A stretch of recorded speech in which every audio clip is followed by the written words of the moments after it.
बंगाल में हुए भ्रष्टाचार को लेकर भारत के गृह मंत्री अमित शाह जी ने कुछ दिन पहले कोलकाता से एक प्रेस कॉन्फ्रेंस करते हुए बंगाल की जनता को संबोधन किया।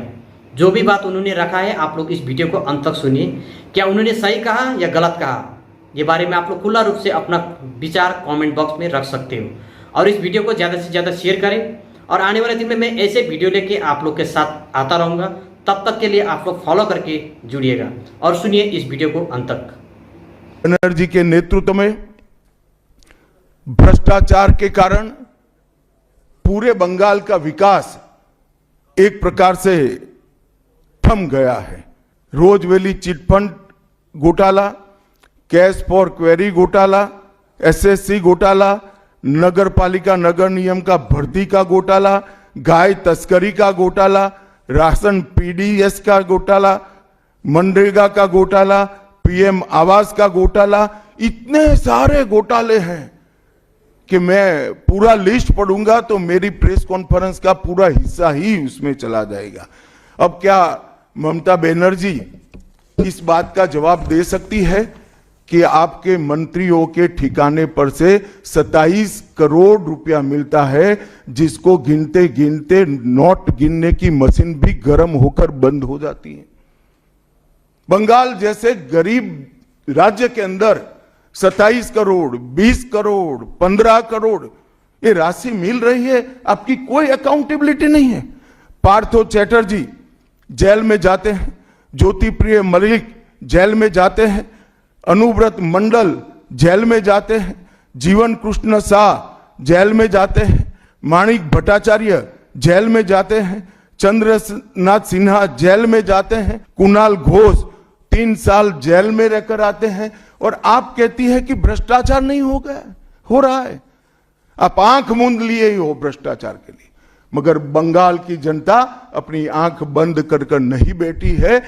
गरीब बंगाल की जनता के अधिकार का पैसा आपकी कैडर की भेंट चढ़ रहा है, आपको इसको जवाब देना पड़ेगा। भारत के जीडीपी में बंगाल का योगदान 10.5% था और तीसरे नंबर पर था। जीडीपी में योगदान की दृष्टि से हमारा बंगाल तीसरे नंबर पर था।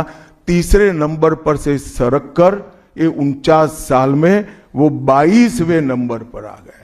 अब नीचे कोई जगह ही नहीं बची। बंगाल का इतना आर्थिक पतन कभी नहीं हुआ है। ये कम्युनिस्टों के शासन के पहले, तृणमूल के शासन के पहले प्रति व्यक्ति बंगाल की आय राष्ट्रीय औसत से 127% ज्यादा थी। 127%। देश में नागरिक 100 रुपया कमाता था तो बंगाल में 127 रुपया कमाता था। आज देश का नागरिक 100 रुपया कमाता है तो बंगाल का नागरिक 73 रुपया कमाता है। ममता जी, आपको इसको जवाब देना पड़ेगा। हर प्रकार के उद्योग की शुरुआत एक जमाने में इस सुजलाम सुफलाम भूमि से हुआ था और इसी के आधार पर सोनार बांग्ला की परिकल्पना की जाती थी। वो बंगाल में आज भ्रष्टाचार, घुसपैठ और टोलबाजी के कारण सारी इंडस्ट्री वापिस जा रही है। बंगाल एक जमाने में सब बात में सबसे पहले था। सबसे पहला मोटर कारखाना पश्चिम बंगाल में लगा। सबसे पहला पावर प्लांट 1887 में बंगाल में लगा। सबसे पहली कोयलरी बंगाल में आई। सबसे पहला स्टील प्लांट बंगाल में लगा। देश की सबसे पहली हाई राइज बिल्डिंग बंगाल में बनी। देश की सबसे पहली जूट मिल बंगाल में बनी। देश की पहली मेट्रो ट्रेन बंगाल में आई। एक ही शहर में 2 पोर्ट एक ही जगह है, बंगाल में है। और देश की सबसे पहली आधुनिक यूनिवर्सिटी कलकत्ता यूनिवर्सिटी भी बंगाल में बनी। और विश्व प्रसिद्ध विश्व भारती यूनिवर्सिटी भी, जिसने भारतीय शिक्षा के कंसेप्ट को जमीन पर उतारा, वो भी बंगाल में बनी। मगर ममता जी, आप गौरव मत करिएगा, इसमें से कुछ आपके समय में नहीं हुआ है। ये जो करने वाले थे उनके पूरे रिदम को, इनकी लय को, बंगाल की विकास की गति को तोड़ने का आप काम करें। बंगाल आज इंडस्ट्रियल रूप से कंप्लीटली बर्बाद हो चुका है। और ये आपके शासन में ही हुआ है। आधा अधूरा तो कम्युनिस्ट बेचारे कर कर गए थे, आपने तो पूरा ही समाप्त कर दिया। सिंडिकेट राज, तालेबाजी, शत्रुतापूर्ण माहौल, इसके कारण 2011 से 25 के बीच में 7,000 से ज्यादा कंपनियां बंगाल छोड़कर बंगाल के बाहर चली गई। मित्रों, जहां पर भी बंगाल में जाते हैं, पूरे बंगाल की जनता घुसपैठियों से त्रस्त है। क्या कोई राज्य सरकार ऐसी हो सकती है जो घुसपैठियों की पनाहगाह अपने राज्य को बना दे? राष्ट्रीय सुरक्षा पर कितना बड़ा खतरा है। आर्टिकल 370 हटता है, वो विरोध करती है। सीएए लाकर बंगाल के शरणार्थियों को नागरिकता देने का हम कार्यक्रम करते हैं, वो विरोध करती है। और वो ठीकरा फोड़ते हैं कि बीएसएफ है, वो रोक नहीं रही है। ममता जी, मैं आज आपको इस सार्वजनिक प्रेस वार्ता में पूछना चाहता हूं कि कौन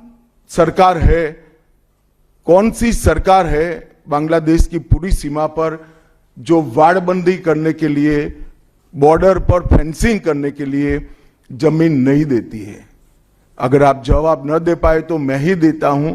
आपकी ही सरकार है जो जमीन नहीं देती है, जिसके कारण फेंसिंग का काम समाप्त नहीं होता है। फिर भी भौगोलिक रूप से कठिन सीमा पर से कोई घुस कर आता है तो कहां जाता है?